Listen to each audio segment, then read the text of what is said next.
16.8, the minimum 7 bit size. So I thought the other K factor 5.6 and 8.0 is No, different. it's not. This table is just for a comparison. There is no relation with any code. We just give that for a comparison, right? That if you go pressure up and down, how it is going to affect us. Okay, clear.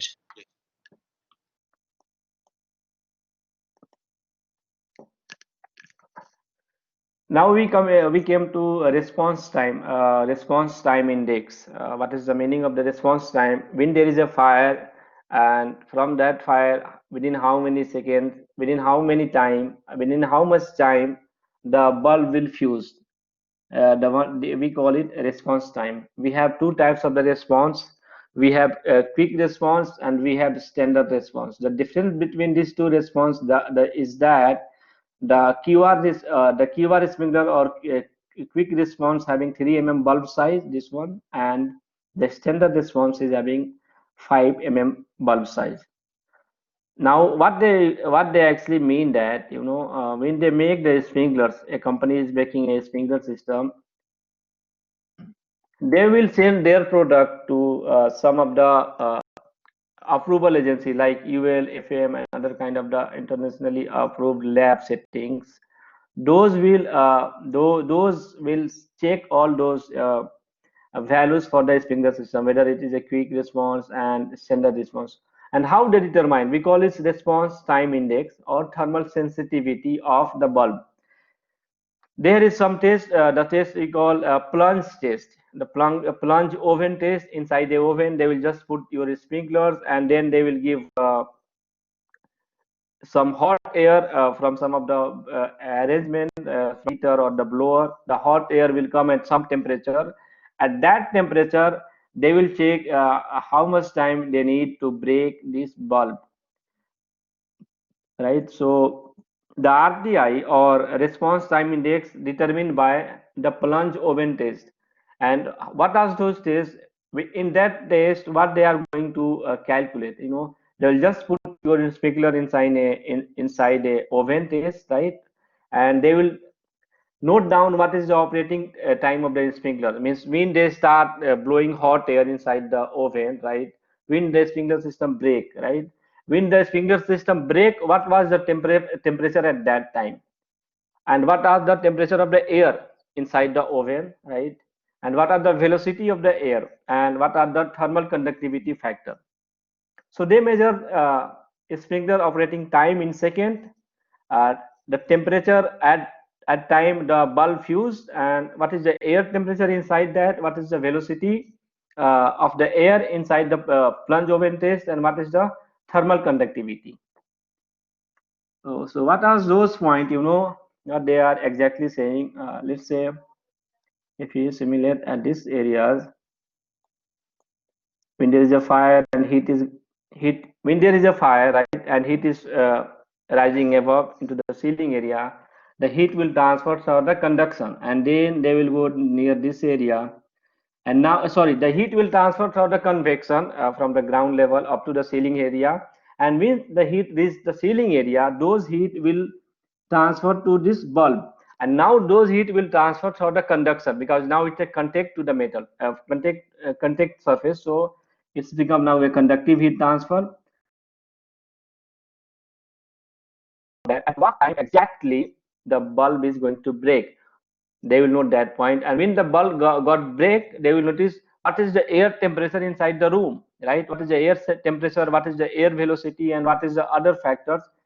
Those things they will list down, and they, based on that, they will put that the RTI of 50 mm or RTI of 80 mm. So these are some of the test values that they used to do in the lab setting.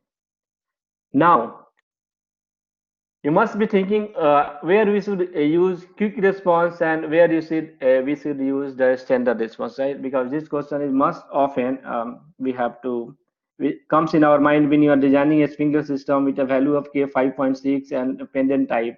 What is the response of that one? The difference between quick response and standard response is that, the quick response will break in much less time than compared to the standard response. standard response will take some time to break, but the quick response will break before the time duration of the standard response. And most of the office, building, school, nursing home, hospitals, sprinklers are the quick response type, right? And standard response you can see in the factories, warehouses, commercial or industrial buildings, because in those area there are different requirement for the break of those sprinklers. So here the quick response we are mainly worrying about the life safety, right? The moment there is a fire, there should be breakage in the quick response. You got the point regarding those testing and all at the facilities, how they rating this. Yes,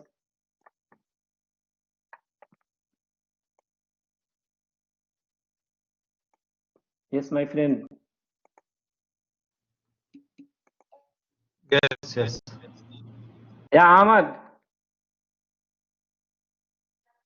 Yes, Ahmad.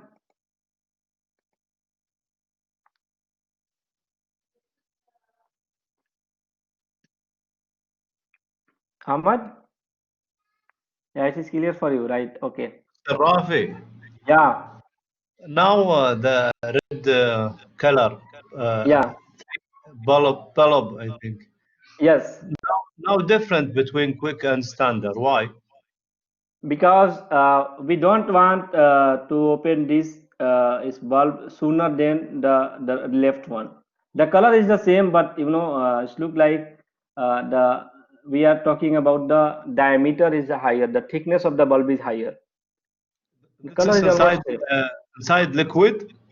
Yeah, inside liquid is the same, but there is a color difference.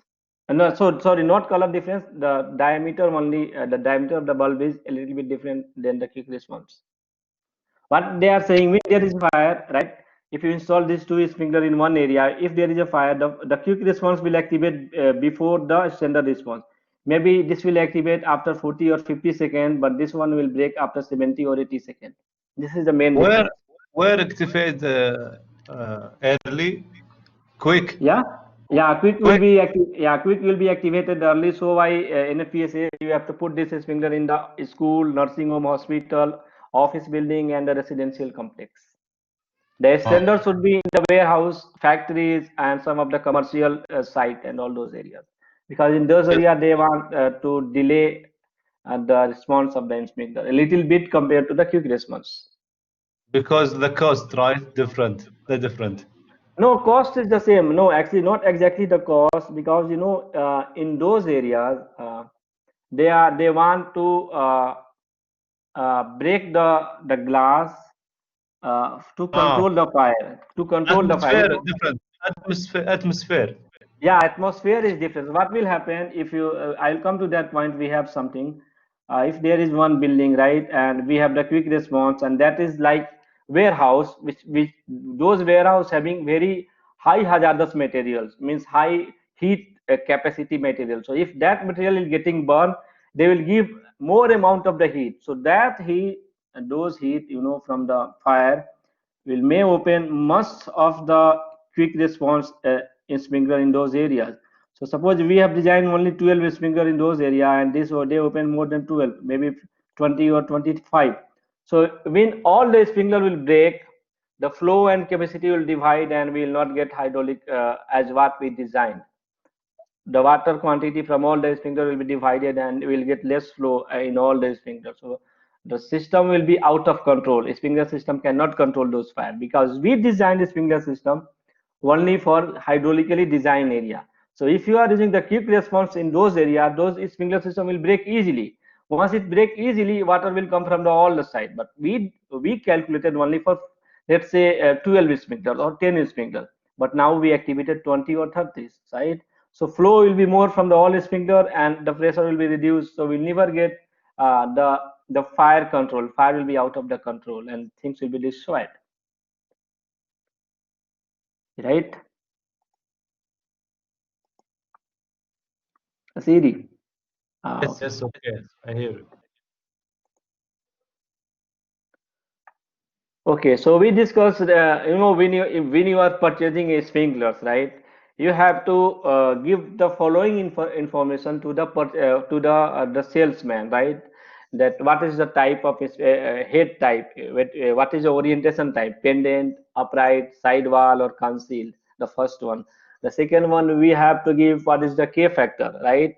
After the K factor, what is the temperature rating of the sphincter? After the temperature rating, based on that, they will decide. And what is the type of the sphincter? The last one, how the profile and how much water is coming from that. Either a standard space sphincter or quick response, residential sprinklers, control mode, early sprinkler, or dry.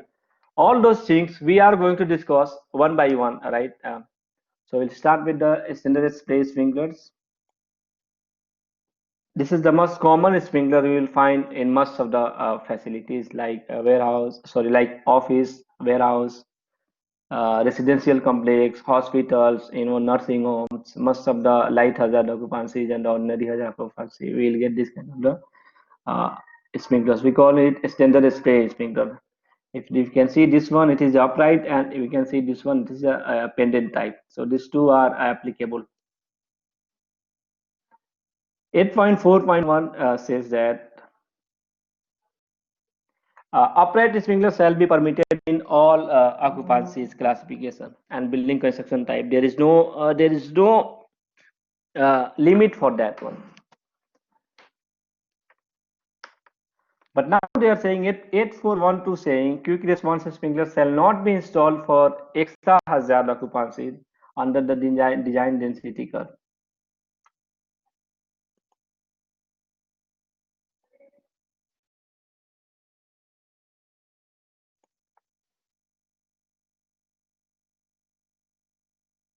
Now the question comes, why they have limit installation of QR sprinklers in the extra hazard occupancy?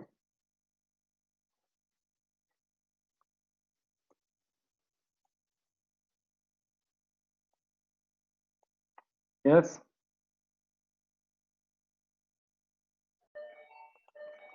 Just wait a moment. Again, Just wait a moment. but- Just wait a moment. I'll be back in 30 to 1 minute. Just wait a moment.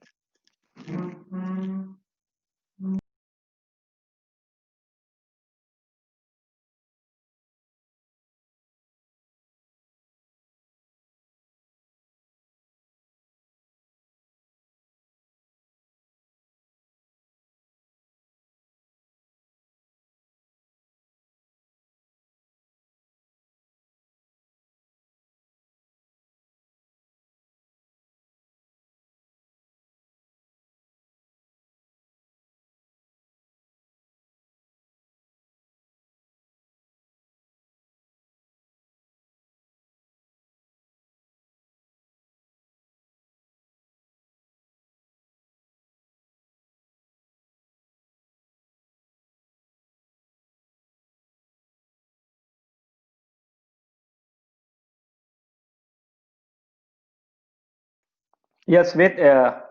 I'm back now. So they said we cannot use QR sprinkler in extra hazard occupancies. What is the idea behind that?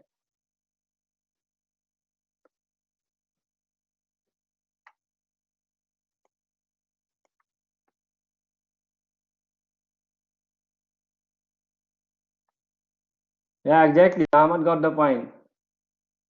Ahmad got the point. Here is the answer, right? Because the fast developing fire with extra hazard space, there is a concern that more number of sprinkler will be activated and the fire will be out of control. Exactly.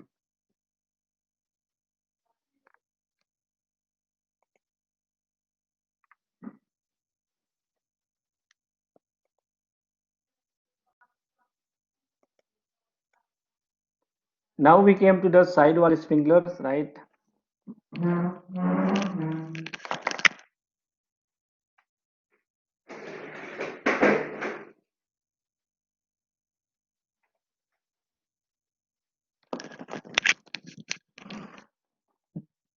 The sidewall sprinkler we can use only in light hazard occupancies and ordinary hazard only when it is listed. Listed means most of the cases is only allowed for the light hazard, but ordinary hazard also we can use in that time it should be listed by some of the agency like UL or FM Global. Again, the water discharge characteristics and all of light hazard occupancy is not as effective than the other upright and pendant kind of the sprinklers. You can find this kind of the sprinklers in most of the hotels or in area where we, yeah, This is common in hotels. yeah, this is common in the hotels. Yeah, this is common in the hotels. This is much common in the hotels where the ceiling is smooth. We have a smooth ceiling, and in the hotel they normally used to do, they just install one this is sprinkler in one room, or they used to install into the corridor.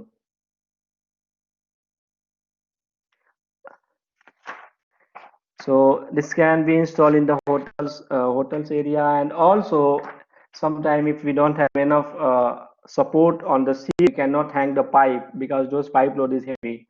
They used to prefer installation in the wall. So we call it the sidewall sprinkler, and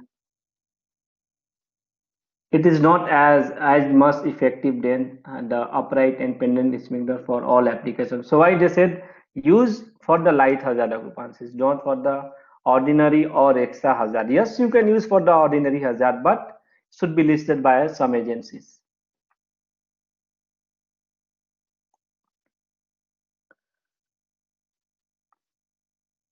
Now we come for the residential sidewall sprinklers. So residential sprinklers are different than the other kind of the pendant sprinkler or upright sprinkler, right?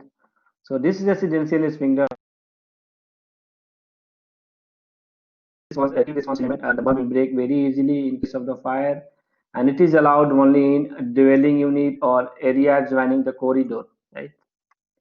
And this can be used only for wet pipe system, the one we discussed in the beginning, unless for dry or free action system, right? So if you are struggling with the, if you want to know what is a dwelling unit, right? So if some of you guys came to our, maybe Ahmad was staying inside our Ahmad was staying in our hostels. So those dormitories are similar to the dwelling unit, right? One or more rooms for individual living together as in a single housekeeping unit, like the one we can see in the hostel and all those areas, some dwelling unit. It might include the hotels, dorm rooms, apartments, living rooms, and nursing homes. But again, we cannot use residential sidewall sprinklers for the dry system or free action system. Can anyone tell me what is the reason behind that?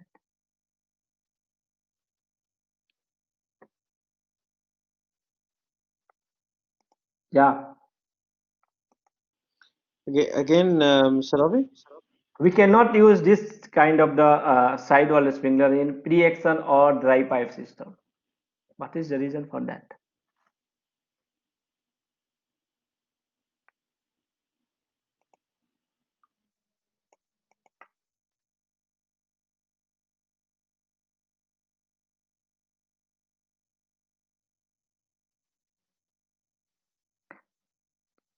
What is the idea behind that? In dry pipe system or pre-action system, inside the pipe after the valve, we have air, right? So if there is a fire,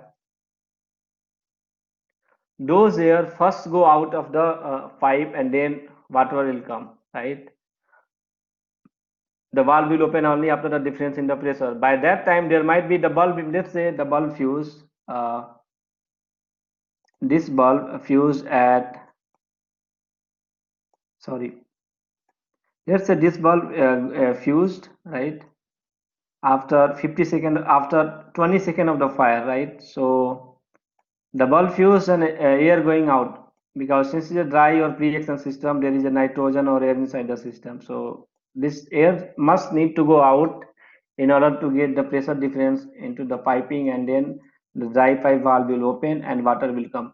By that time, in the residential setting, the fire will grow. If the fire will grow more than the design area, again we cannot control the fire.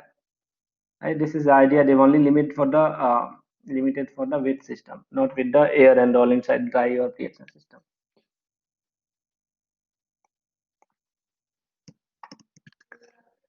Okay, moving on to control mode specific applications. Again, Yeah, very good.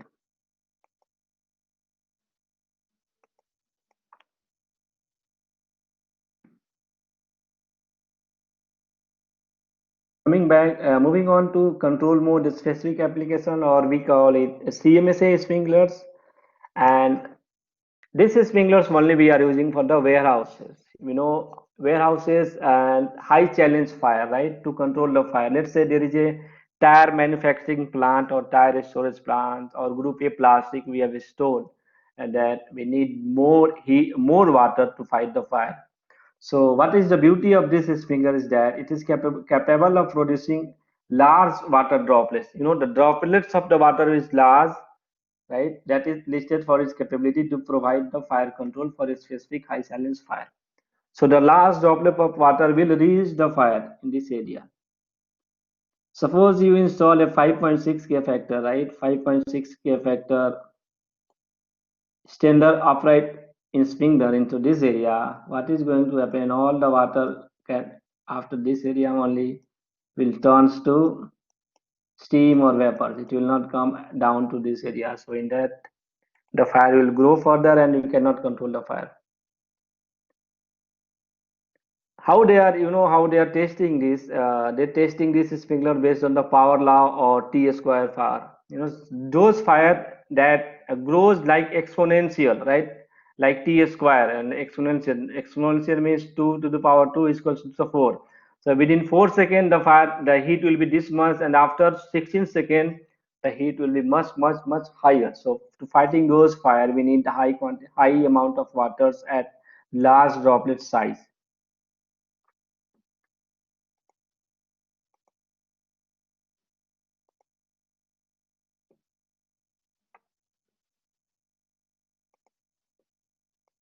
And again, we cannot use this kind of the sprinkler for the extra hazard occupancies extra hazard occupancies because of the presence of flammable or combustible liquids that will seal those areas.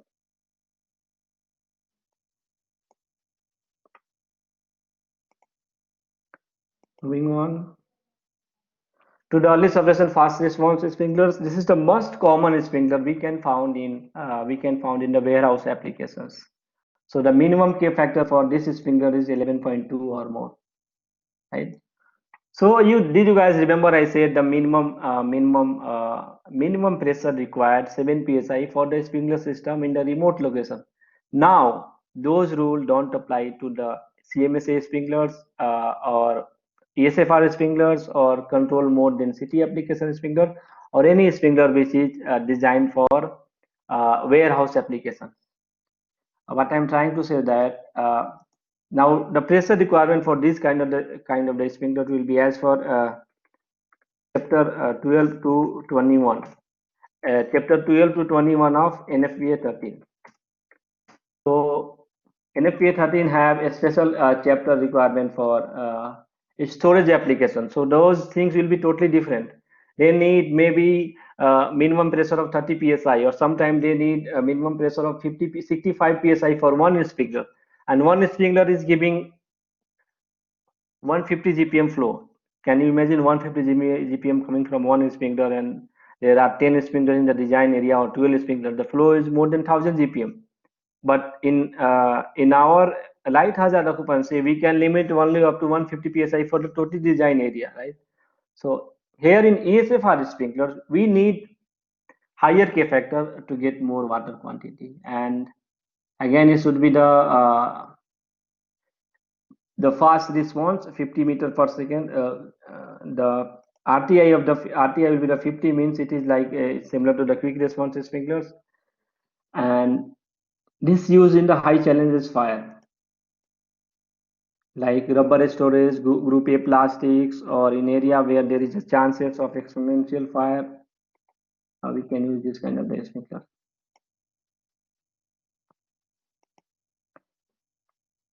So again, it is permitted for wet pipe system only, not for the dry pipe system. So now my question again come to you guys. I want the answer not from Ahmad.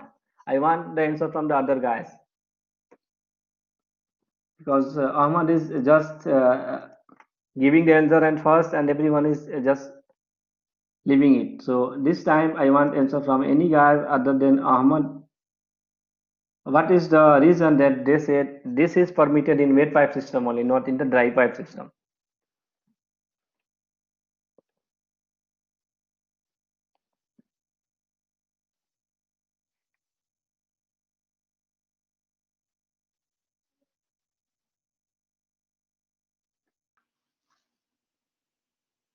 Yeah, Yeah. Can I answer? yeah. Who? Ahmad or Anas? Anas. You can answer. I restrict the Ahmad because he was applying everything in the first, and everyone is just following. Okay. It's just a matter of controlling the fire before it's out of control. Yeah, exactly. Because in the with dry pipe, we need to remove the air, right? Yes, By just the time to air go out, yes, that's exactly the same reason. Okay. Now there is a criteria we are going to use this sprinkler only in the area where we have slope of 16.6%, right? So if the slope is more than 16.6% or 2-inch rise in 12 inch of the length, right? If you are looking the slope, this is a run and this is a rise. Okay, so if the slope is like this is the slope from this area. If it is 2 inch by, if it is after 12 unit, let's say after 12 meter, if the height changed goes to 2 meter height, right? If here we have 10, so after 12 it will go up to 2 meter height, or let's say 12 meter at this location. So if there's a slope of more than 2 inch into 12 or 16.7%, we cannot use ESFR sprinkler in those areas. The chances is that, what is the chances for that? Suppose this is a building and this is a slope, right? And the slope is more than 16%, 16.7%, and there is a fire at this area, okay? And this sprinkler activated, right? And the fire glows in these areas, okay? But we know due to the buoyancy force, the air will rise to the top of the ceiling, right? It will rise in the other direction. So it will rise in this direction and fire is going in this direction. Fire is going in this direction, but due to the slope going into this center, all the heat will travel to this area, the heat from the fire. So they will open all of the sprinkler in the non-fire areas. So if those sprinklers are activated, right,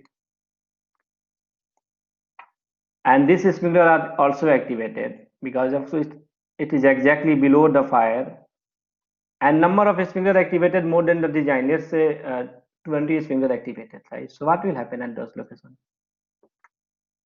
Again, we are going out of control of the fire. The way we designed our system, it is the out of the control for our design area. So why they said we have to put the 16% of the slope below that one only we are using. The heat transfer will be skewed. No, it will not go into the fire area, because here we have the top and the air or the smoke only travel like this, in the higher zone, due to the basic physics or basic science.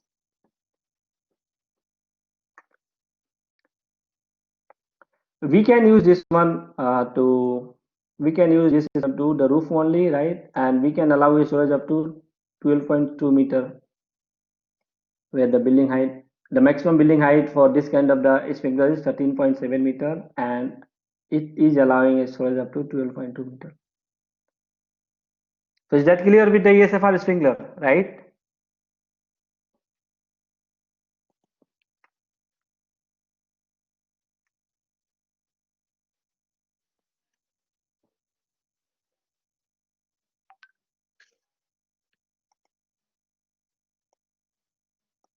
Yes. Yes, yeah, Mr. Rafi. Okay.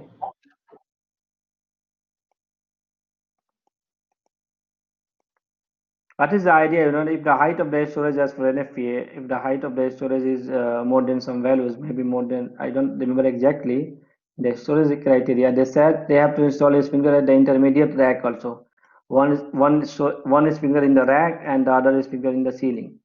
So the ceiling sprinkler will protect from the top side, and the rack sprinkler will protect from the bottom side. So if you want to avoid a rack sprinklers, in rack sprinklers, right?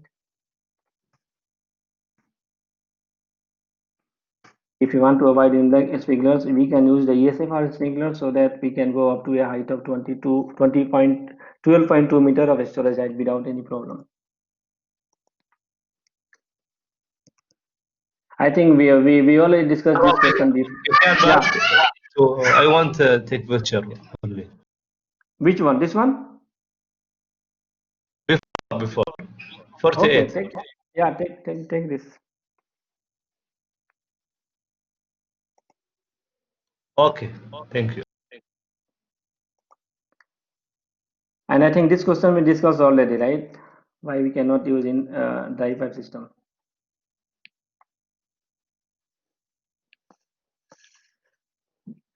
Now we have dry sprinklers, right? What is the use of dry sprinklers? You know, suppose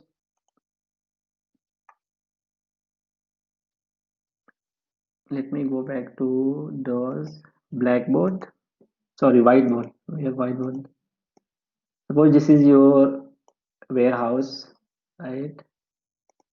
And you have installed all the area with the wet pipe system, right? Wet pipe system occupancies, but there are some areas in the building. Let's say this one, where temperatures go below 0 degrees Celsius.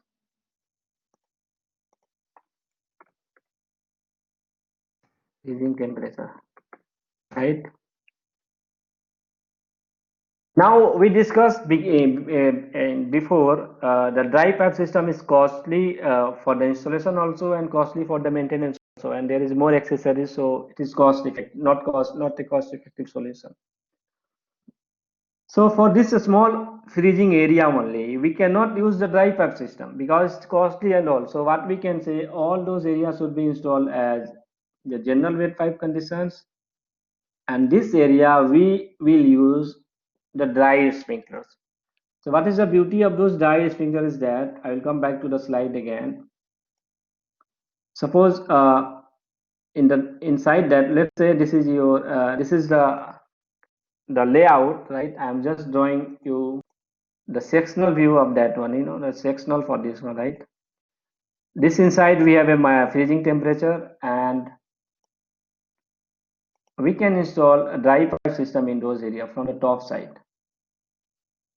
Like we can install dry pipe system from here and dry pipe system from here, right? Let's say if your number of the sprinkler system inside the building. So normally water is only above this level. Water is not inside the room. So water level is only outside the room. So if there is a fire, this bulb will break, and due to the breaking of the bulb, there is one other mechanical arrangement that will go out and water will come. And how it will come, we'll see the diagram. So if you have some area which is in the freezing zone and the most of the area are in the normal conditions, so we can use wet pipe system with dry sprinklers in the only freezing temperature area.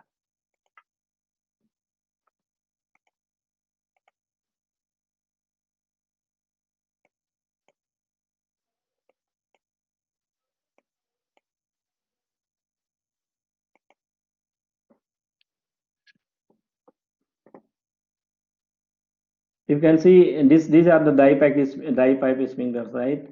So we have a deflector, a flammable bulb, frame, orifice. So this is a coated steel barrel, right? Coated steel barrel means no cold, no heat will transfer inside these areas. So if there is no heat going, there is no cold air going inside this one, it will be in the normal condition. So when there is a fire, right, the bulb will break and this will go out, and the orifice will giving water to the system.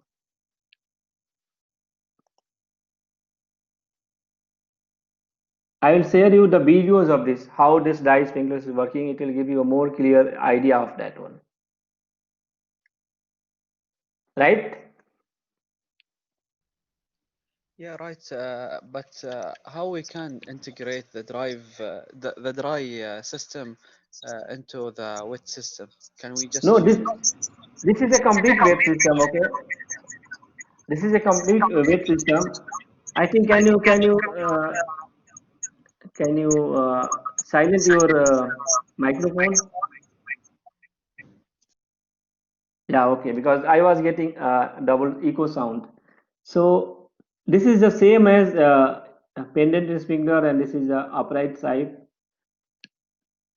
We don't have to do anything. The wet pipe system will be installed in all of the building with similar wet pipe sprinklers. But in those areas we have dry conditions, we can use this kind of the sprinkler. So even those area will be not inside those area will be inside the building, right? It is coated with the steel barrel, so this coating will protect this one for freezing the water inside those coatings. So water will not get freeze. This is the idea. There is no air inside that one, right? Dry pipe system we are not using. Dry sprinkler and dry pipe system is totally different. There is no air inside the system. We have water up to this level, right? This is the inlet. We have water up to this level. When the bulb will fuse into the fire, the water will come from the barrel and the fire will be extinguished. Now you can speak. Yeah, now it's clear. I thought we can use dry system, not dry No, sprinkler. no, no. To avoid the dry system, we have the dry sprinkler element. Mm-hmm. But we can use this dry sprinklers when there is limited area that. Yeah, exactly. Exactly. When we have limited area, otherwise it's very costly. We cannot use for the complete building. Uh-huh. Okay.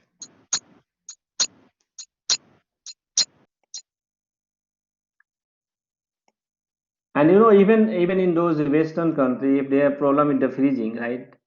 And if they have a small office or a small residential complex, and there is a problem with the freezing, they use the wet system only, right? And those wet system they use along with the antifreeze solutions. Antifreeze means if you are putting antifreeze solution or chemical inside the water, the freezing point of the water will be not 0 degrees Celsius. It will go further to -10 or -5 degrees Celsius. So there is no issue with that. But that is very limited capacity. So you can use the antifreeze system also to avoid the installing dry pipe system. And they use much kind of this application in residential and office area where the size of those system is limited.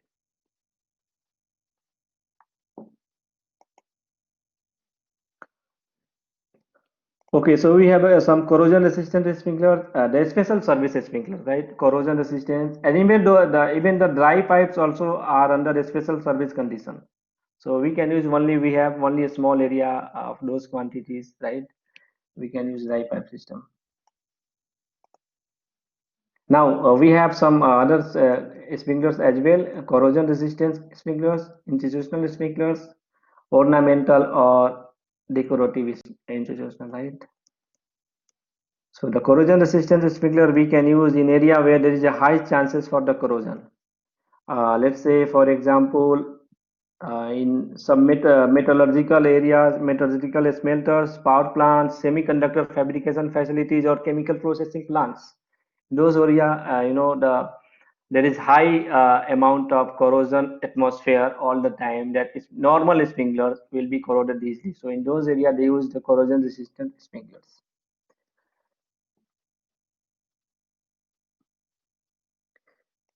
And the second one is the institutional sprinkler, right? So institutional sprinkler they are using for the tamper resistance, that no one can damage. There is let's say there is a chances for someone who will damage this, who will break this sprinkler purposefully. Like in mental health areas where there are lots of mental person are there and they are playing all around, or let's say in the correctional facilities, they have kept someone in those areas, and they might affect the sprinkler system, they might break the sprinkler system. So for that they have the this kind of the arrangement. So these are the special service sprinklers.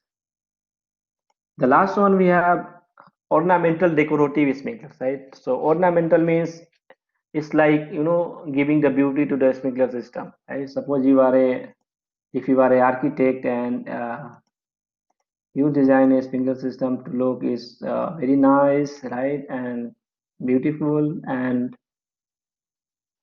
someone hang a pendant in sprinkler into that by making somehow, what we will do that time, right? Oh my god, I cannot do that one, all my architecture and the work will go nowhere. So in those areas they have ornamental or decorative sprinklers, like five-star hotels or the royal places, they use this some special types of the sprinklers. Again, this sprinkler should be factory painted, and this should be fabricated based on the special request that this is our ceiling and we are going to install a sprinkler system matching with this color, and they will make the product similar to that. And they also willing to pay a lot of money for that, huh? Yeah, almost. This is a special request. Once you request it, they will start fabricating. Yeah, they will exactly match your requirement. Okay, so we discussed a lot regarding the different aspect of the sprinkler system. We moving on to the next topics. We have sprinkler system components, right? The piping, fittings, hanger and dressings, valves, water flow alarm devices, and the fire department connections are some of the components we normally face in the sprinkler system, right? So all the piping in sprinkler system shall be as per NFPA 13 table 6311, which is pipe or tube material specification, right? And here is the table we got from the NFPA. I think you cannot see the table, but this table is also there in your book, and you can find this table easily in NFPA 13.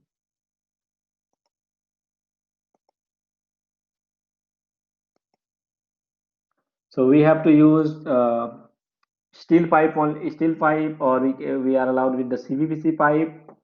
If you are using the CPVC pipe, right, this CPVC pipe, this should be listed. This pipe should be listed for the application to the sprinkler system by the product listing companies like UL or FM Global. Even the copper tube is also allowed, but it is a costly one. If you can use the stainless steel, again, it's very costly. So the most common application we are finding in sprinkler system is HTM A53 steel pipe, grade B steel pipe. Most of the common application. Now this pipe should be galvanized also, or it might not be galvanized. When you are purchasing the pipe from the company, right, from the pipe manufacturing company, they will not give you as a galvanized pipe. Now it is your requirement which project need galvanization of the pipe and which project will not need galvanization of the pipe. Of course, if you galvanized your pipe, right, so it will last for long years without corrosion. The galvanization process, the zinc coating and all will reduce the corrosion properties of the material, right? It will go for long time without any effect. So most of the project in Aramco, they ask you for install steel pipe, galvanized steel pipe, not the normal steel pipe. We just purchase and install black steel pipe at the site. Usually we are using steel pipe schedule 40, huh? Yeah, steel pipe, yeah, casual coating. So it is the same as STMA 53. I will clear that doubt. You come to some point. I will clear that one. Just wait. It was Ahmad. Yes, Ahmed. STM A53 grade A, B, C. Okay.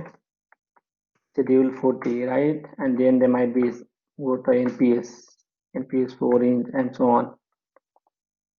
The first one is ASTM, is the American Safety and Testing Material, one of the standard which is giving some specification to the piping company to make the pipe, right? And those A53 is the standard for black steel pipe, the one we are using in our applications. Now those grade, right, grade A, B, and C. Those grade A, B, and C are almost same, a little bit of variation of the content of the carbon. Grade A, grade B, and grade C. The carbon content in grade A and B and C must be 0.00, something like less than 0.2 or 3%, more and less in different types. So we are mostly they are using grade P pipe, and some installation they are also grade A pipe. So these are this based on the content of the carbon. Now we come to your question, the one you said, how about the schedule 40, right? Yes, we are already using normally schedule 45 in most of the fire protection application where we have sprinkler system maximum pressure cannot go more than 175 psi, let's say in most of the cases, right? If you are installing a standpipe system where pressure goes up to 350 psi or 24 bar, if you are using the schedule 45, those pipe will be easily break. The pipe will be collapsed and water will be leaking. It will be damaged easily. So schedule means the thickness of the pipe. The higher the schedule, the higher the thickness. We have schedule 10 also, schedule 20 also, schedule 30 also, schedule 40 also, schedule 80 also, and schedule 120 and so on. So schedule means the thickness, right? So if you have higher pressure ratings, we have to go with the schedule 80, not schedule 40. Like in the standpipe high-rise building, you may have used a pressure high-rise fittings, maybe schedule 80.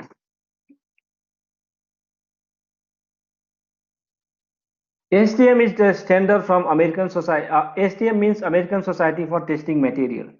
Same like they are making some product specification, same like NFPA. American Society. In Saudi Arabia, follow this standard? Yes, everyone have to follow this standard for the piping. Because Okay. Because NFPA says your piping should be as for this table, right? Your piping should be as for table 6311, right? So you go to this table. Now this table will let you know that your piping should be as for NFPA specification A53, right? A53 or A153. So now you go to those specifications. So now if you go to those specifications, you have to follow the piping of the same material, right? You got the point?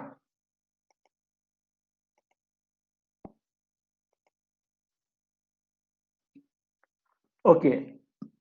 Normally, more or less, ASTM is one of the organization who give you the specification of the piping, how to make piping, what is the process of making a piping, what is the percentage of the carbon, silicon, and other kind of the material, right? Normally, when pipe getting manufactured, right, when they do the mining and remove the raw materials, they call it the iron. Normally, it is iron, right? Ferrous piping. In those iron they used to put some percentage of the carbon. So once they put the carbon, it becomes the carbon steel. Now after the use some other kind of ingredient like silicon, magnesium, titanium, vanadium, and all to make different kind of the product, right? So they should follow the ASTM this requirement. Now this requirement, it is only applicable to someone who is making pipe. The pipe manufacturing company should follow ASTM requirement for making a pipe as per NFPA standard, and we have to follow that one.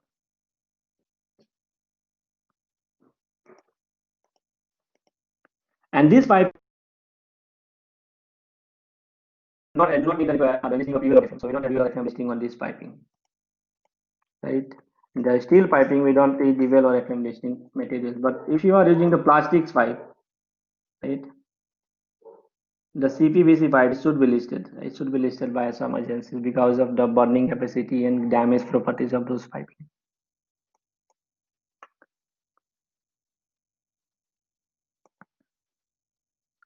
Okay, moving on to hangers and supports, right? Hangers have been installed as per NFPA guidelines. There is one chapter in the NFPA, I think chapter 9. We have to use that one for hanger installation. And different types of assembly are permissible. Like we can see here, there is disable swivel ring, clevis hanger, split ring, or riser clamp, pipe clamp. So these are just a few common examples. If you are looking into your handbook and the manual, you can see there are lots. Now how to calculate the load for the hangers and the maximum distance between two sprinklers based on the pipe size. What is the pipe certified hangers, the dose requirement. We'll discuss in fire protection design. When we are going to the sprinkler system design, we'll directly start from the hydraulic calculation, and based on that we'll discuss regarding the hanger replacement, hanger support load and the seismic requirements.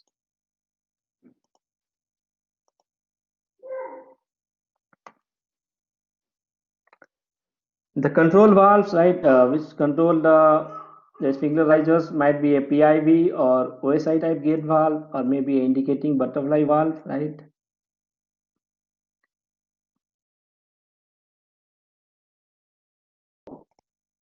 This PIV, right? Suppose this valve is in underground location, right? In underground, below the ground level, and we have to operate this valve, or we have to say if the valve is open or closed, or this should be also supervised. So if you want to open or close this valve, we have to open from this one. There might be some range and arrangement. From that, we have to open this valve. We call it the post indicator valve, or it is normally used to sectional to control the root line, right? Open the root. This is a OSY type gate valve. We can see mostly in most of the common sprinkler system riser. And we have the butterfly valve. We discussed the butterfly valve in a fire pump. It is the same as the butterfly valve.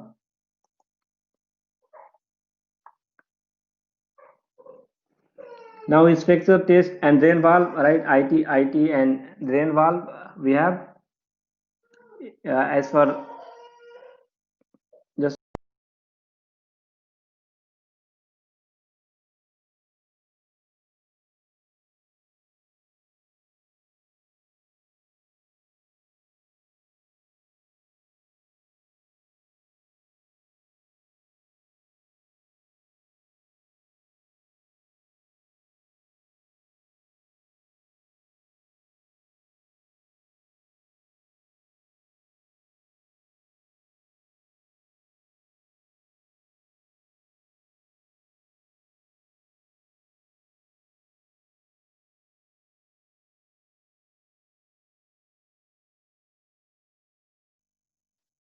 yes. So this ITM valve, right, is a drain valve or test valve. It should be at most remote location. We discussed in the wet pipe system while discussing it should be at the most remote location, and the size of this orifice shall be at least minimum to the size of the one smallest sprinkler to calculate the flow.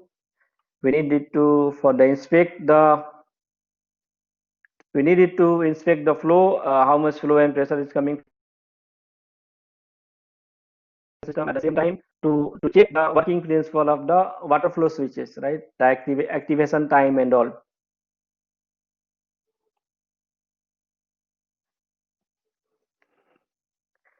You guys are able to hear my voice, right? It's breaking somehow, but we can hear you.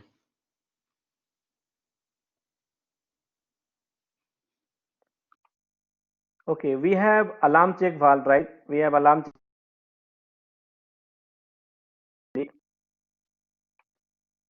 So normally we have a 1, 2, 3. We can see there is a more risers, right?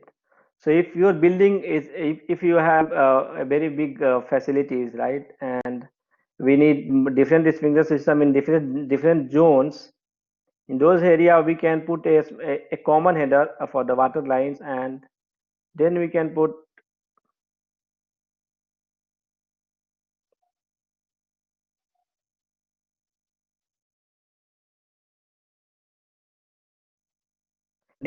different risers, right? We can put different riser for the sprinkler system. So this kind of the arrangement is possible. A common header and its piping is going to the different zones of the sprinkler system in the building.